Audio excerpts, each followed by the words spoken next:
Hey, what's up, guys? Lucas Burnley here, along with my co host, TJ Schwartz. You are listening to the Edge and Flow podcast. How's it going, TJ?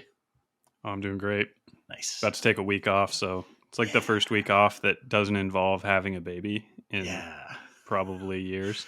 And the last one Yeah, for right. years. That's exciting, man. I'm glad to hear it. Yeah, my wife's really excited. We Yeah. were we were just talking about this right before we started recording, which is I right now am on the other end of the spectrum. Um, I'm doing show prep for the Kentucky Custom Knife Show, which is one of my favorites, but I greatly overestimated the amount of time I would have to work around family events and the holidays, and I'm paying for it. Yeah, the holidays, man, when you're self-employed, they come with a double edge, I love the holidays, truly do. I do But too. yeah, you can get kind of piled up on the Yeah. work side, especially Maddie because, basically manages it because I've been self-employed for so long. I don't think in holidays. yeah. Like any holiday, it doesn't matter. I just have Mhm. never been aware of it.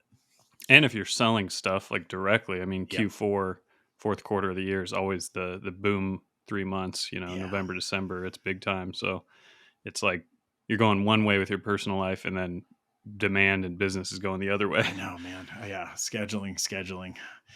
All right. So today we got one that's kind of fun to talk about. I think we're going to talk about earning versus learning, and how they relate to being a craftsperson. For me, at least, I am most happy when I'm learning something new, problem solving, and I'm very ADD, and so I can get distracted by things that are shiny that I would like to experiment with. Hmm. What that's translating to right now is over the last year, I've been putting together like a little smithy in a corner of my shop. So I've got a propane forge. I've got a Anyang, what is it, like the 68 kilo power hammer and a 25-ton press from Cole. All of this has been like slowly building. And where I messed up was the only thing I didn't really have set up was an anvil. And a buddy of mine had an anvil stand. And he was like, hey, you want to just borrow this? And I did. And now everything's complete. And I'm in the middle of show prep and I'm looking over at all this equipment and I want to and, play with it. and it just got all put together. Yeah, just got all put together. Yeah. And that was the thing. Before it was like it was in process, but now it's functional, right? So I'll come back to my solution on kind of how I'm dealing with it. But is this something that you run into? Earning versus learning. Yeah. Absolutely. Hmm. What does it look Yeah. like for you? I spent a big number of years, I mean, like 6 or 8 years, heavily in the learning phase, like heavily in the, on the digital side for Right. me, and just experiencing manufacturing, but not really getting directly involved in it. So I was licensing designs to companies, but actually designing the knives wasn't like that enormous chunk of time as far as like my yearly schedule. A Right. lot of it was like I was exploring technologies and understanding manufacturing, and I would say it was like 6 or 8 years. It was like a master's degree or a PhD in learning about the knife industry. Yep. And Dealing then, with the companies, everything. yeah. So it's not that you're learning any one specific thing. It's that the majority of your work you are learning. Hmm. And it was work that like I would be exploring different concepts and how to model it in CAD. So a lot of it was like the medium I was working with of the Right. digital environment. Like how do I get it to do what I want? And then I think what the page that I turned in the last like 2 years, 24 months or so, is I said basically I'm freezing learning for a little while and I'm going to just turn completely to earning. So it Yeah. wasn't like a weekly or daily or monthly thing. It was like multi-year and then switch, and now I'm in like a multi-year phase of like I wouldn't say I'm learning a whole lot besides the fact I will change that. In the shop I'm learning a lot in terms of Right. making the knives, but But it's like macro. You are learning yeah. inside of one product. And it's applying what I already learned. Like I'm in application phase, It's Right. because another way you can say earning is like there's learning and there's application, and Right.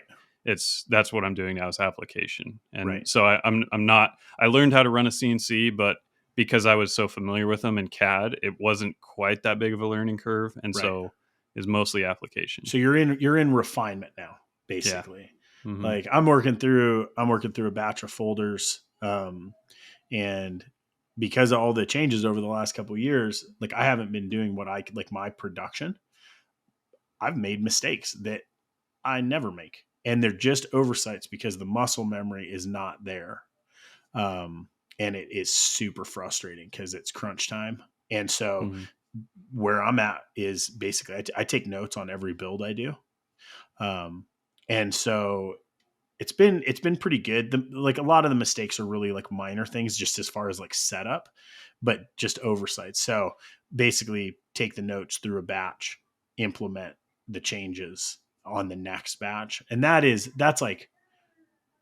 learning, but it's not like that's not the super fun stuff Hmm. either. Yeah. I think pretty much along what you said. I think 7 years is what I've said in the past, where I felt like the first 7 years of knife making, all I was doing was learning. Hmm. Um, it's interesting because I kind of feel like I'm swinging back around to it because I'm learning. Like next month is scheduled for basically a deep dive into CNC and how I can improve my like processes and workflow. Hmm. That's big learning, right? The forging, I mean, that's all learning. Like metal Right. goes squish. Yeah. That's different, Yeah. you Turn know. it orange and then hit it Turn with it a hammer. orange, hit it, Yeah. Hmm. but only hit it the right way. It's Yeah. crazy. Um, yeah, man, it's a. So you okay? So you're kind of on a pause. Is that something that you actively think about, where you're like, okay, I'm going to take a year. I'm not going to pursue any new technologies or new processes. Um, I think we can also divide this a little bit because I would also say like I am always learning, kind of as we Yeah, alluded to early, is like totally. you can't avoid it. I mean, if even if you're executing and applying things that you've learned, like you're still correcting, adding notes, changing small course corrections, all that stuff. So I'm always doing that. But as far as macro learning and like blue ocean stuff, Yep. yeah, it's almost like a complete hold, because there's things that I have like kind of waiting in the wings that I want to explore. And I actually had a conversation with the guy at Blade Show about a technology I want to look into. But for now, I'm going to have him help me with this and just outsource it. Even though it used to be in my wheelhouse to have learned Right. this because it's a digital thing. Um, Now it's like I might have him help me and then later have him teach me. But right now, I'm more concerned with making knives. Right. So it's a hold on, like I said, blue ocean, big picture learning. Right. And I think part of that is like a growth phase too in business. You and I talked about it when we were in Salt Lake after we went to Silencer Co. Because as we're walking around, you're like, Andrew's like, oh, that's like the founder's shop, and he was like running some motorcycle parts.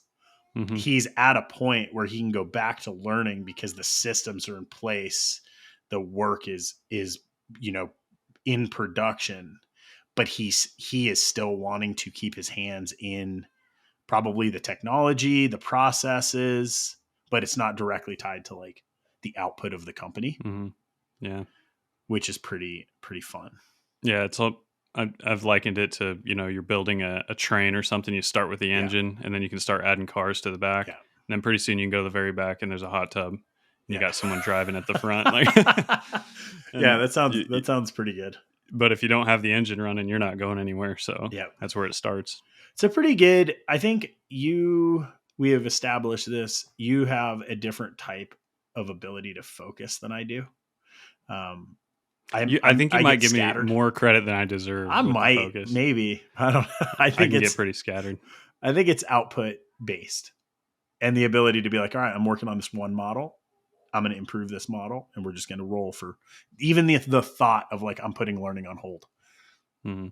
My brain doesn't like that. Well, what I'm having fun with is corralling. Like my brain is full of cats, and I have to corral them And I'm having fun with building systems around myself Yeah. that work for me.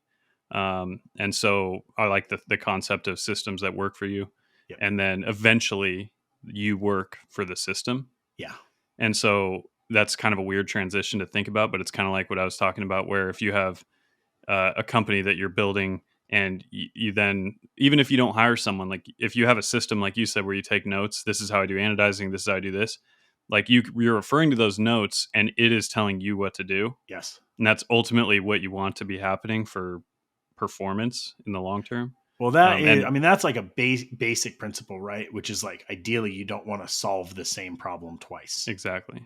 And so that kind of leads into what I'm doing right now that I was working on today is I mean, the Overland looks simple, right? It's just a simple knife, it's a fixed blade. But when you're manufacturing it all in house, including the sheath, there's like, I don't know, 50 to 70 individual things that if I forgot to order one thing, Yeah. even if it's just a screw, Yeah. everything stops. Right. And that I've had that happen numerous times. And so I'm setting up a system, like you've heard of Kanban cards, Yep. where it's like you order twice as much as you need of everything, and then you use up the first half, Right. and then you order at that point Yep. another addition, and so it's like you're always feeding yourself parts, and you just, when the card pops up, You just boom, reorder. order it. Yep. And Yeah, so I've, it's I've because done that with belts. It's yeah. like bare minimum is, it's like 5 belts of a grit.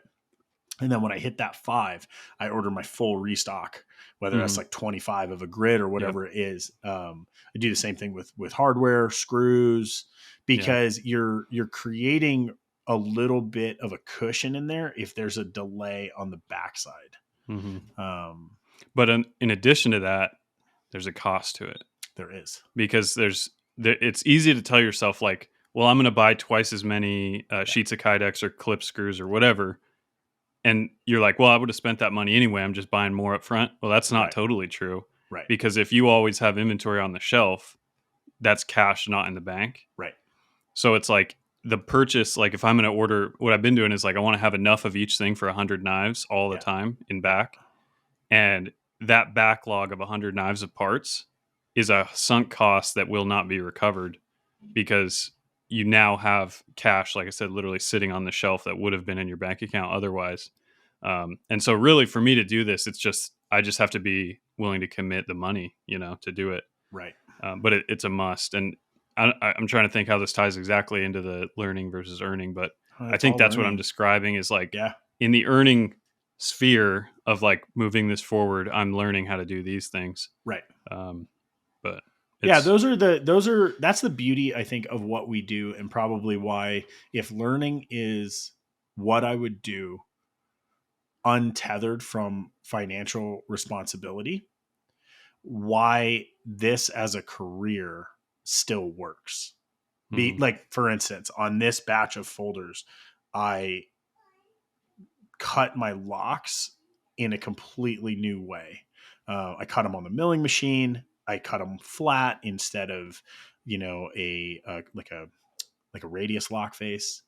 I scrapped 2 heat treated blades. Prime example. mhm, But at the at the end, I have a lock that I'm actually way happy with, and a nice. process that is now more precise and more repeatable. That was actually, for being kind of a small step aside, it's actually a pretty big movement It forward was for the productive. end product. Yeah. Hmm. It was the same with like when we were talking about the inlays. It wasn't fitting an inlay. It was figuring out how to cut inlays with no fixturing. And I ended up on cutting dry using masking tape. I think it was NYC CNC or somebody. Hmm. Yeah. And my buddy Keaton kind of helped me through that process a little bit. And it's like, took me some time. I scrapped some parts, but at the end of it, I was like, it's way easier than what I was doing. Hmm. So little bits of learning. Yeah. Okay.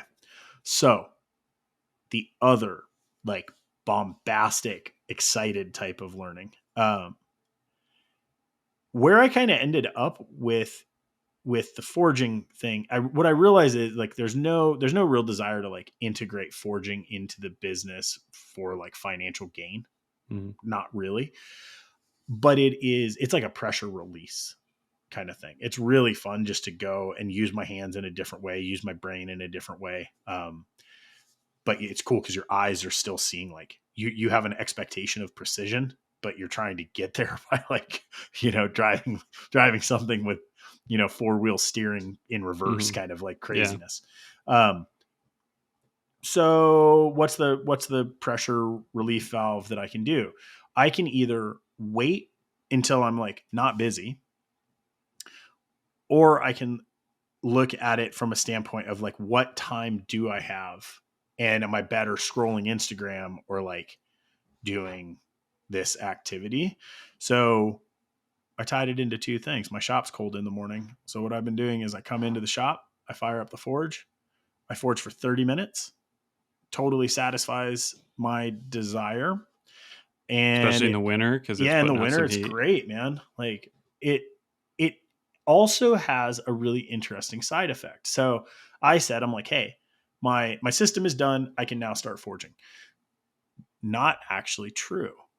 The first time I went and started forging, I was like, oh man, okay, I need to build a work rest for my forge. I need a quench tank for my tongs, and I need a hot cut hardy. That level of growth and like development as a process only comes through actually working. Mm-hmm. So, as an efficiency, I think a lot of times you are better off starting work, even if you don't have the amount of time you'd like to dedicate to it, because it will make your workflow in the long run much more efficient. Mm-hmm. Yeah. Makes sense. It's kind of weird. Yeah. It's Yep. like, it was like totally It's like backwards because I just ready, wanted to fire, play. aim. Yeah, totally. Yeah. It's like, it is the setup. It is the setup that is so necessary. And I think like a lot of people spend a lot of time in kind of struggling through these efficiency points and trying to get things working. Man, I, half hour a day. I've kind of found myself leaning in a little bit different direction in that when I go and do something new like that, where it's kind of exploratory, I look at it as I have this completionist bug in my brain of like, if I'm going to start it, I'm going to pound it until it's finished. Right. And it can be bad for me. It can be good for me. It can be, somewhere in between. But I have a hard time like saying I'm going to do something for 30 minutes a day. Totally. It's like I need to do it for 5 days straight and then put it down. Like that's just how I end up being. Right. And so what it ends up being from a functional standpoint is I work hard to prevent starting things Right. because generally my inclination is to start a lot of things. And so most of the time it's just like, don't start that. And then it's like, okay, ready, go. And then full in Right. and so, but then, yeah, there's consequence to that because then you That's just the never thing. start it. Because when you're busy, so this is saying I am too busy to do this other thing that I'm interested in. There's like a lot of hard points in life where you don't have the option of having any flexibility, whether that's financial or time obligation. Um, I would say that my tendency is to do the same thing, right? I would just dive in and then I would spend 5 days doing this. What I'm essentially trying to create is a system that protects the earning side of the business. So I know that I have this piece of me that is not really content unless I'm kind of experimenting and playing. Mm-hmm. I also know that that is not in the immediate sense of funding business, paying mortgages, sending kids to school, my primary concern. Mm-hmm. So essentially, it's like a coping mechanism of, okay, well, how can I satisfy this itch, but not let it derail me in a way that is negative? And caveat this also, 30 minutes doesn't work in everything that you would want to do. Yeah. Obviously. Like I have the luxury of turning on a gas forge and 5 minutes later, like I'm finishing my coffee and everything's ready to go. 30 minutes is essentially, I can pretty much like forge a blank, even with Mm-hmm. really poor skills and like learning the whole time. So as I'm adapting this, kind of where my head is at is to look for projects that theoretically could be done in 30 minutes or so that teach basic blacksmithing, like foundational techniques, right? So like Mm-hmm.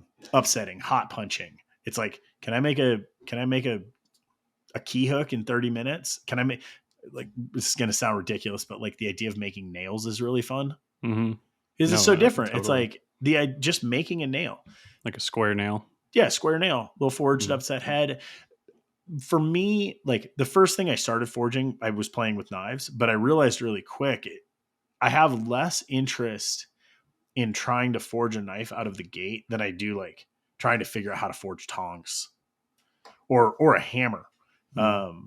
And so that idea of kind of like, hey, what technique can I learn? Then when I have a day, a week, a month that I can focus on forging, those there's some basic foundation in place that makes that month maybe actually profitable. The pump is primed. The pump is primed. Yeah. So yeah, because it's hard.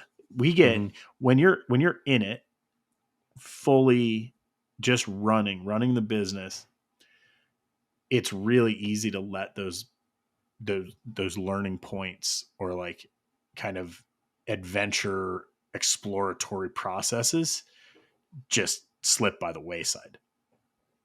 For Not sure. an immediate concern. It's a concern after 15 years. Yeah. And That's to the way I speak to see what it. I was saying, like if you build a system or a process that you're working for, and then you just become an operator, it's like Yeah. at what point do you start to lose something of what Right. you originally were? Right. And I can see that's where what you're possibly going through is like you've built the system, it's running, and now you're like there's that younger you, like that back in those days where all you were doing is learning, that's like coming back to the surface. Yep. And I can say I don't have that sensation, but I bet it will come. Yep. Um, and it's one thing that kind of interacts with this is like my dad, he was telling me something. I don't know if you read an article or a book, but if you look at all of the really famous scientists like the Isaac Newtons and like these people that are the ultimate learners, right? They learned about the universe, they made their impression, they discovered the atom, they did Right. XYZ. Almost all of them in this article or whatever that he read, you can see where they were like on some kind of retainer. Either they had like a lordship or they Right. were like some kind of landowner or some kind of royalty, Right. You and or they were like essentially had like a what is it in the arts? Why am I searching for this word? Um, sponsorship, yeah, like a like a benefactor. endowment. Yeah, right. Yeah, in A patron, yeah, yeah. It in right? some sense they had someone wealthy behind them, or they themselves, or a university or something that was like, we're just gonna delete the earning side from your life, Yeah, and you just learn, yeah. and You just that work. to reach the level where your name is like in black and white in a history book Yeah, 350 years later, it takes that to a certain extent.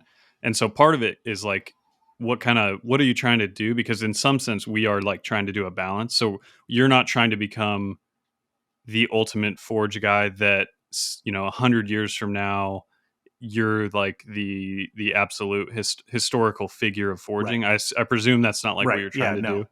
And so it's like you have to approach it in knowing that like if you want this, if you did want to do that, building your system as a profitable system that then pays for you is hard to do Right, and would be a big project. And so it's like setting your expectations for what is this learning going to achieve right. is probably a big And big does it part of this. need to achieve anything? I think I look at a lot of business in general as, so if we look at ourselves as our own patrons, essentially, can the business be my patron? Our collectors and customers and clients, the companies we work with, in reality are like the funding for that. But the business can make decisions that allows you to have freedom to learn, right? I think that's why in my early 20s, I'd started focusing on passive income streams so heavily because I realized I was like, man, I have to make myself obsolete from at least part of my earning. Right. Mm-hmm. Is there a point where you just play and learn? And arguably, yes. Right. So like, I don't know very many like makers that think about retirement in like the idea of like, hey, one day I'm going to buy myself a gold watch and close down my shop. Right. But the idea of financial independence to where you could never make another item and you have enough money, Mm-hmm.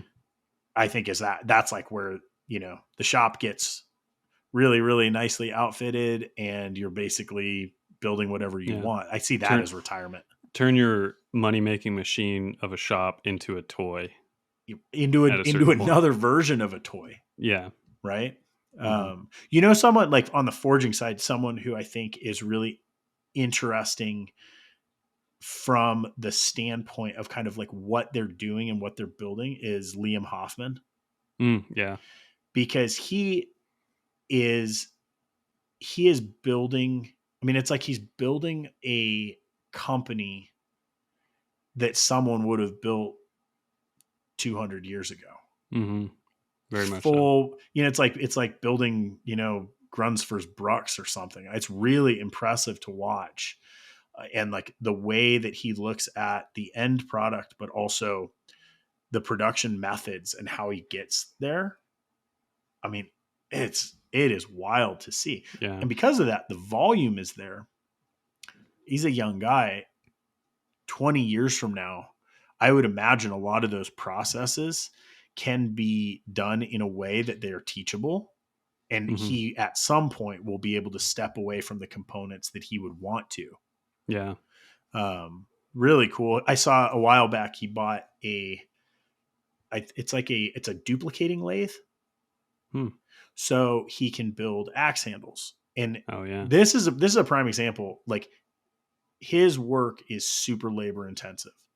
Okay. Like hands on the whole time. Looks like he's got a few helpers. Yeah. For anyone who doesn't know, he hand forges axes and hand makes the handles. Started like in a garage shop, and has become this kind of preeminent leader in like these high end forged handmade American axes. Super functional American made axes. Yeah, and truly following. forged. I mean, truly pounded forged. them with hammers and like trip hammers in bit real, not like CNC anywhere. Just we're talking a blacksmithing shop on steroids. It's really wild to see. And he has the roots where everything started in like, I think he learned from like an older blacksmith when he was really young and like progressed from that like purely hand forged process. Didn't he win Forged in Fire?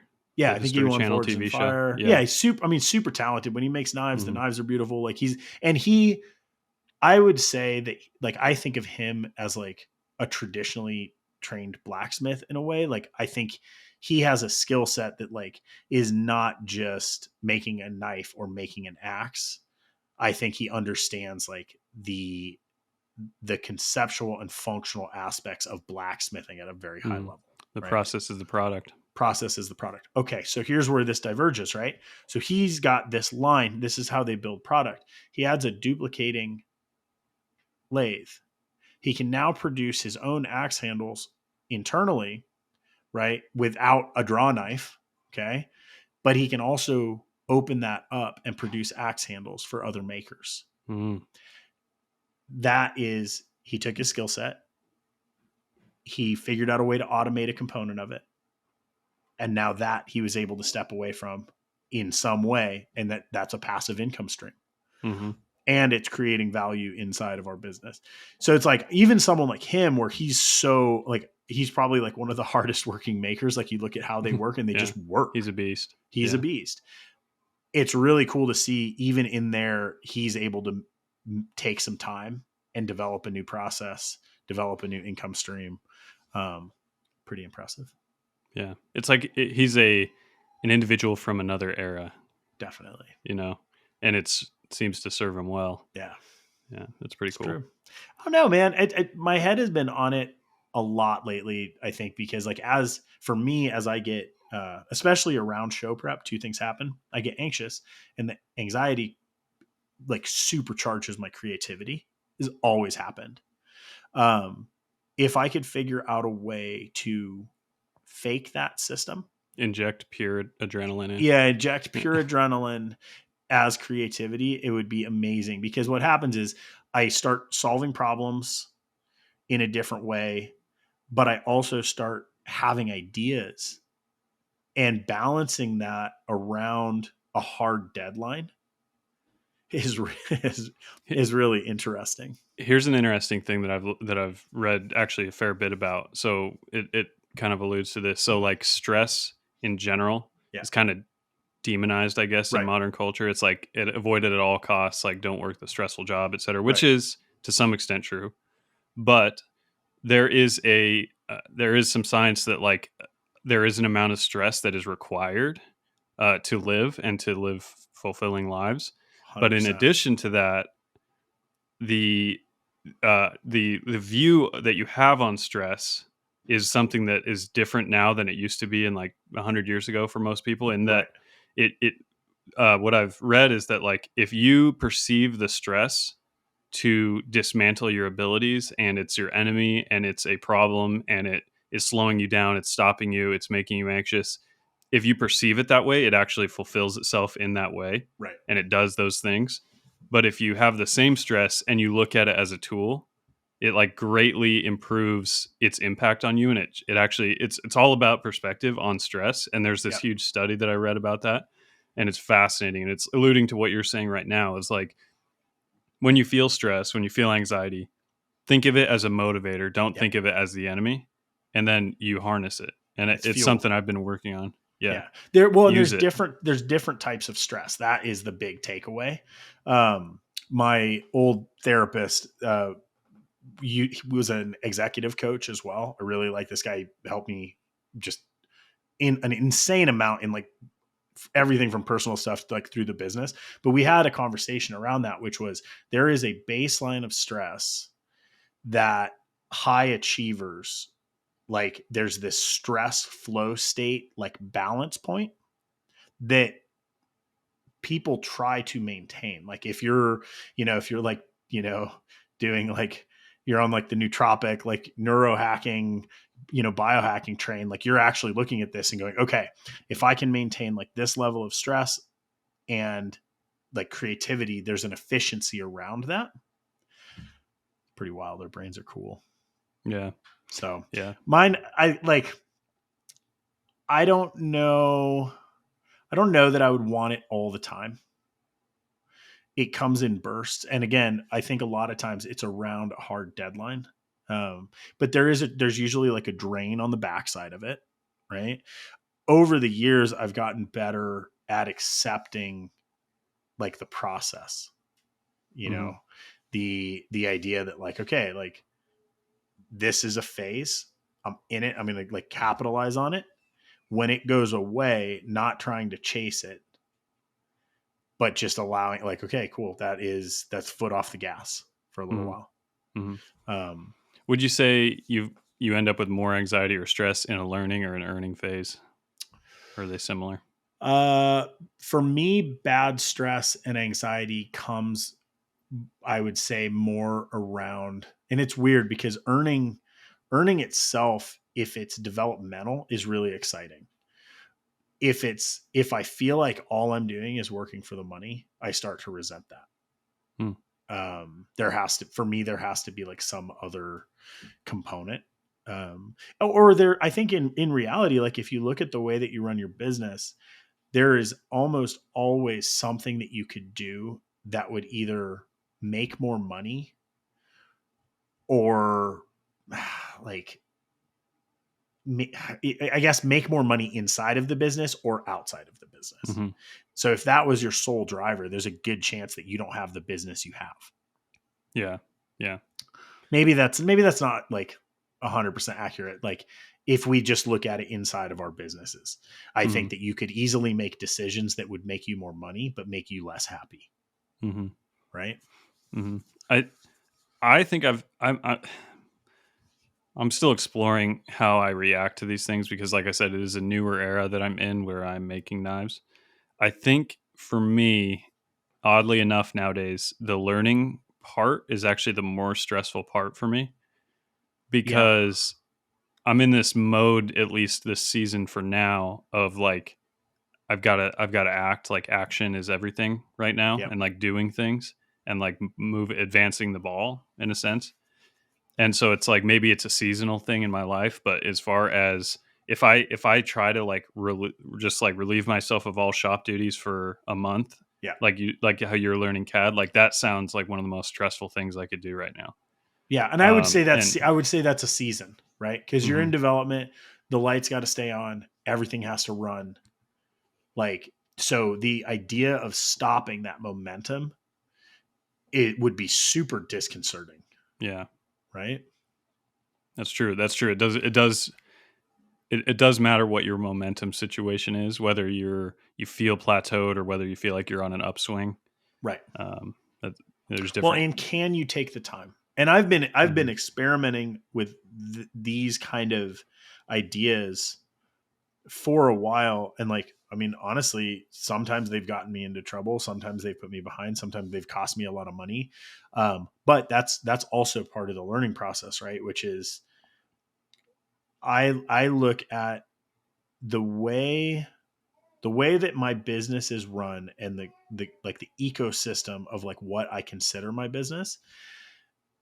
That is an area where I have never really plateaued like for myself, because mhm, there's always something that I'm curious about. mhm. Um, whether that is, hey, do I file as an LLC or as an S corp? Okay, like, how do we invest? How do we? There's so many little things, or like, can I like can I step away? What does it take me to step away? Okay, well, we need to have fulfillment if we want to have the website running. So it's like that is something where there's these small changes that are big efficiencies for the business. Um, that, like, man, you can just continue moving on Yeah, and always like another stone to adapting and turn learning. over. Yeah, there's always something. I think the hard skills are sometimes the ones that are like trickier to. It would be like you getting a CNC lathe right now. If you Mhm. had a fully tooled CNC lathe in your shop staring at you, it's paid for, you have tooling, you would have a very hard time like not going out in the evening Absolutely. and like Yeah. flipping it on, Yeah. or something. And so it's, Might as well but be a lunar lander for me because I don't know anything about you know, lathes. you would probably go down Yeah. a rabbit hole. But, Yeah. and how does that start? It would be like you're at a point where you're like, man, all right, end of the year, did really well this year. Think I'm going to buy a machine. Don't need another mill. Think I'm going to get a lathe. Don't necessarily need it today, but it's a good time to purchase one. That stuff stacks. Mhm.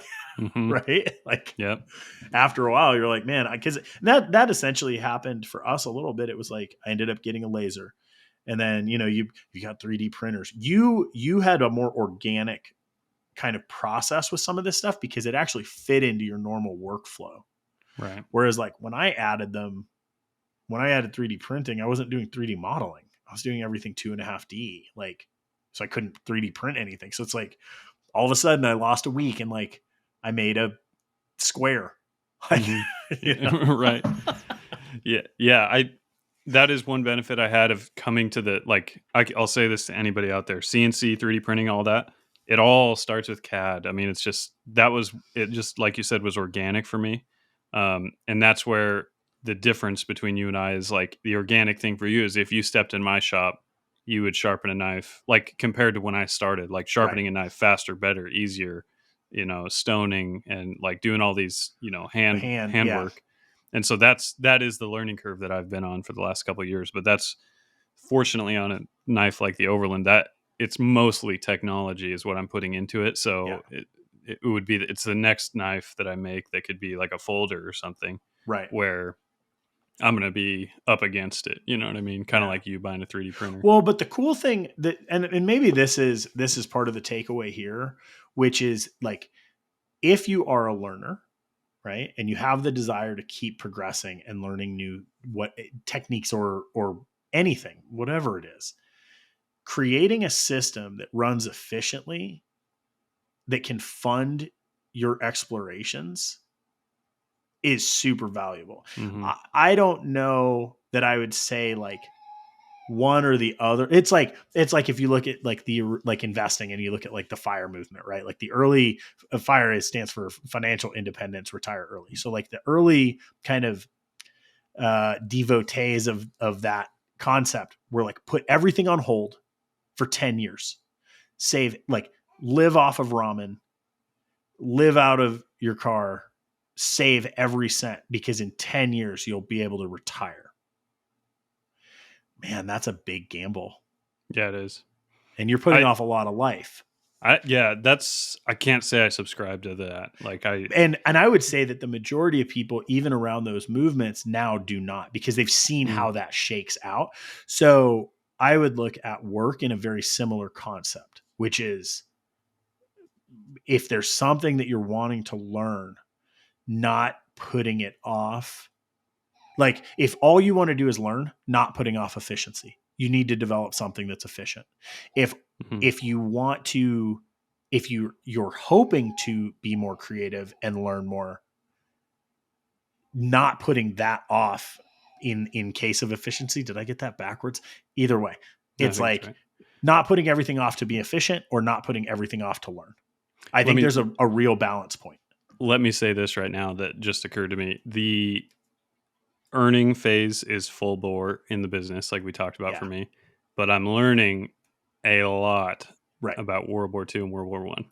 Yeah. So like that's where my like learning bug is being, attacked. What does that look like? Is that morning or evening reading? I read books and then I listen to podcasts about the wars all day, every day, all day, every day. I mean, we're talking 40 hours a week. And so it's like, I learn by the gallon while I'm earning. Right. I guess. And I guess that's why I don't feel any itch right now. And I think that's the magic for what I'm doing. That's what's made it work. Yep. Yeah. There's always, and that, I guess it goes back to that like macro view. I mean, we listen to so many hours of audiobooks. So there's never really a point where you're not like learning something. Yeah. But it's a different level. So inside of the work, you have these small areas where you're constantly progressing, developing, refining. Then you still have kind of areas like the edges where maybe you're reading or you're listening to audio. So I guess in my head, this, like I said in the beginning, which is like the shiny object, which is something that will detract fully from you making money. If it requires me to do anything, I think that's why history works so well for me, because it doesn't involve using your hands. Like there's really no way it can. And so it's like, if it's all intellectual, that's a good thing for me to be diving into, because I can go down an enormous rabbit hole and it really doesn't affect anything I'm doing. It's interesting. I've never really tried history as like my audio stream. I listen to a lot of podcasts. Lately, I've kind of been maxing out on the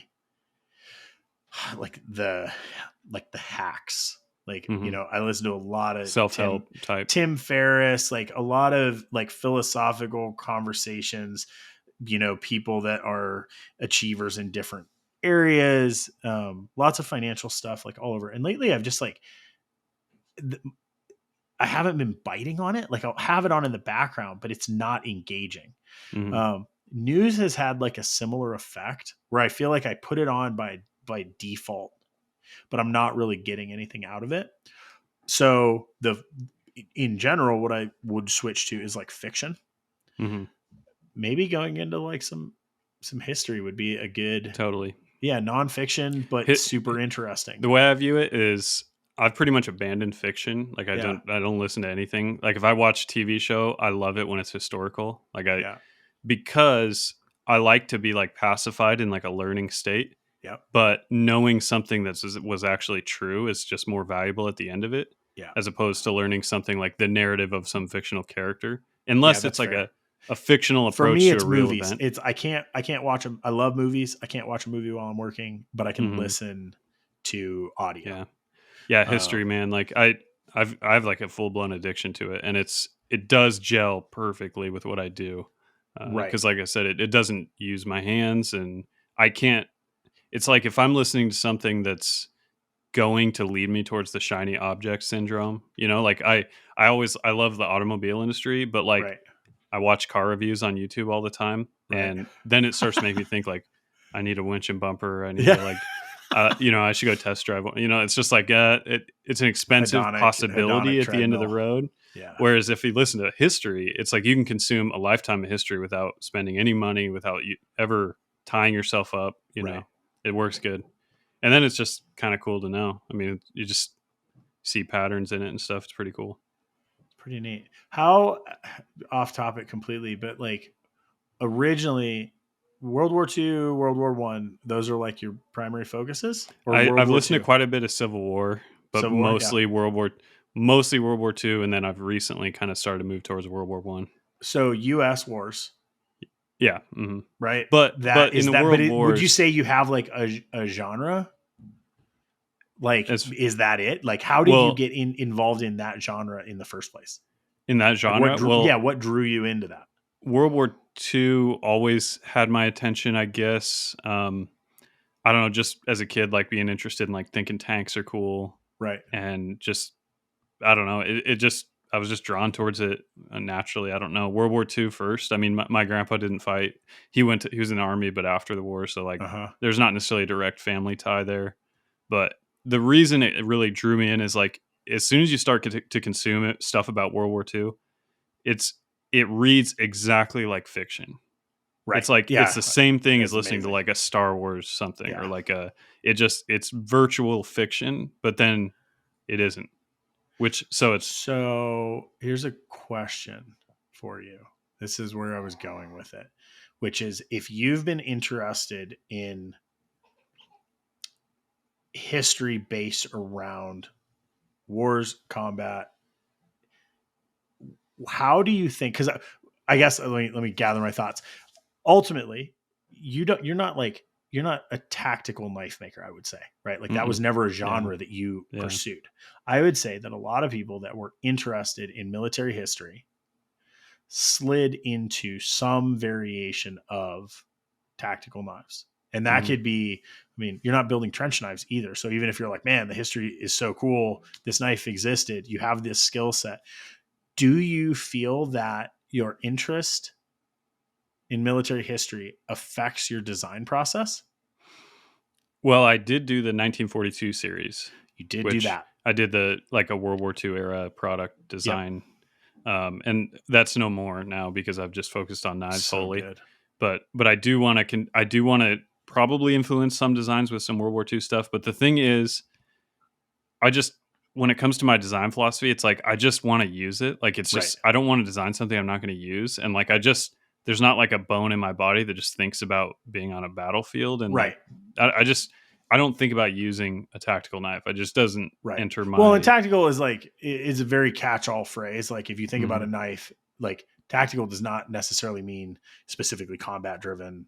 mhm, Like in the context that we look at it now, it could be mhm, like I think of it as like, oh, it's a hospital knife, yeah, or it's like you're like a machete in a yeah, way, right? Because it's a knife and that's used in that theater.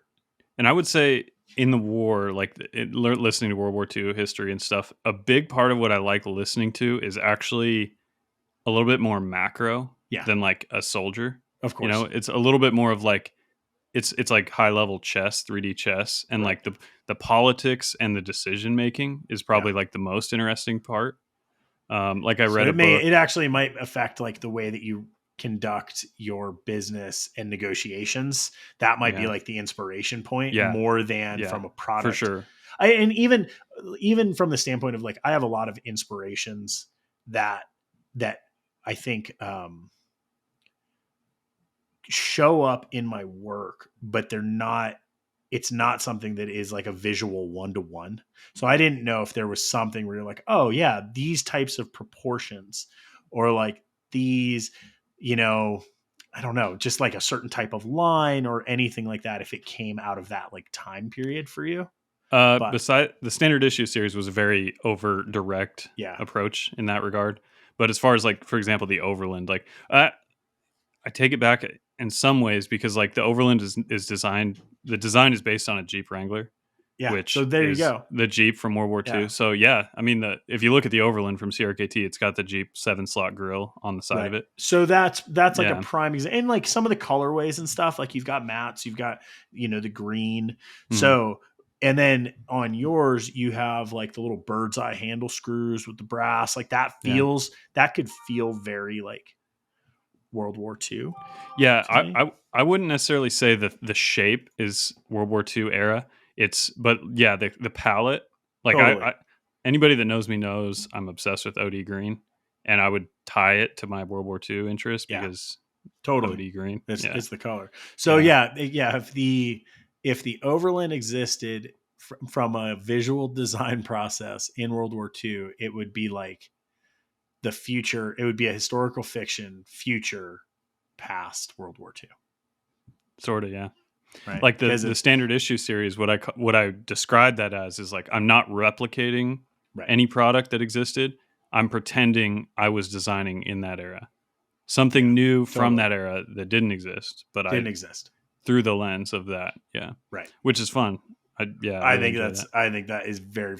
I mean, again, learning and like Hmm. the Yeah. that's where the idea of capsule collections is so intriguing to me.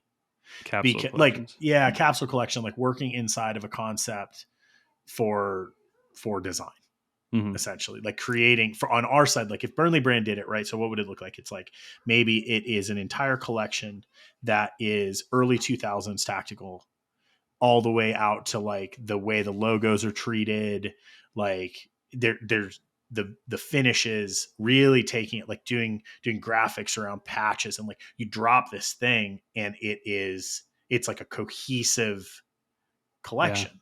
Yeah. But No, it's I'm something that super into that. wouldn't necessarily fit in like the standard like product line maybe. Yeah.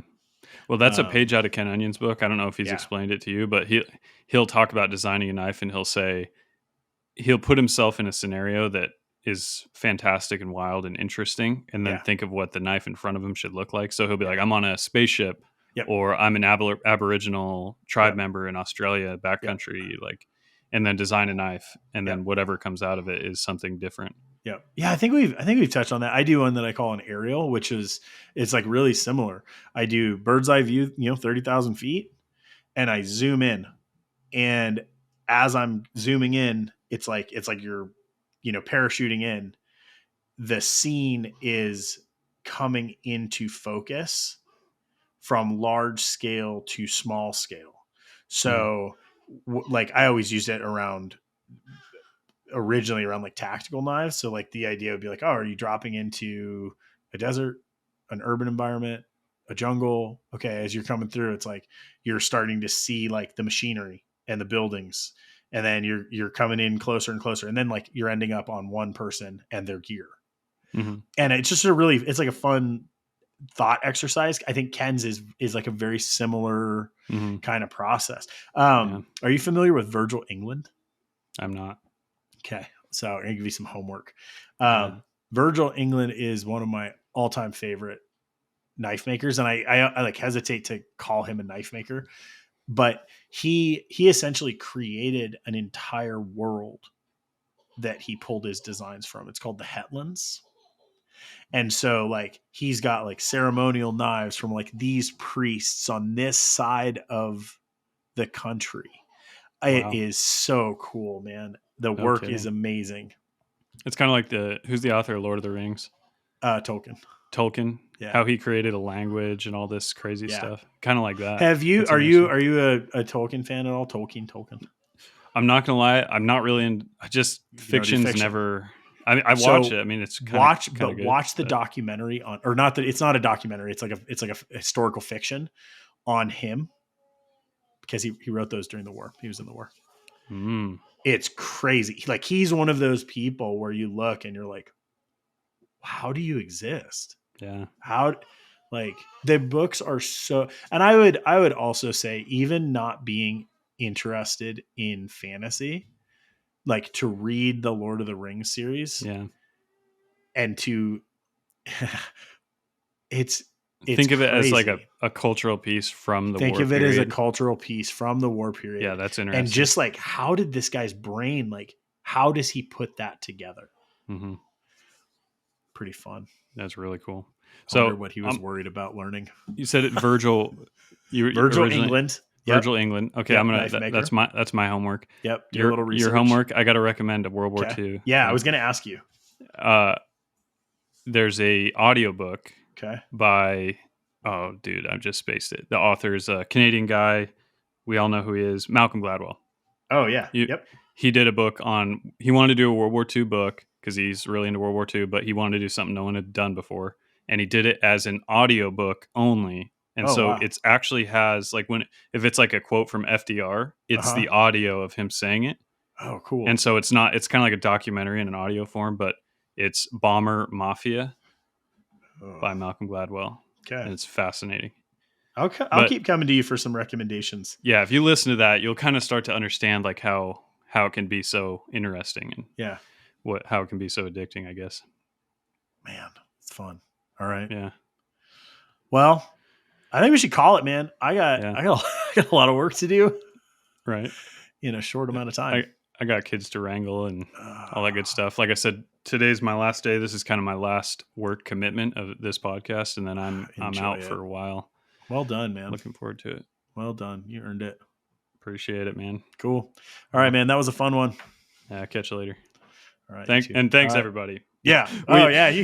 This really turned into like just a conversation between Luke and I, so it felt good. I hope you guys enjoyed it. That right there is fully the origin of the podcast, and I love it because we just forgot that we were doing a podcast for a minute. Yeah. So thank you for listening.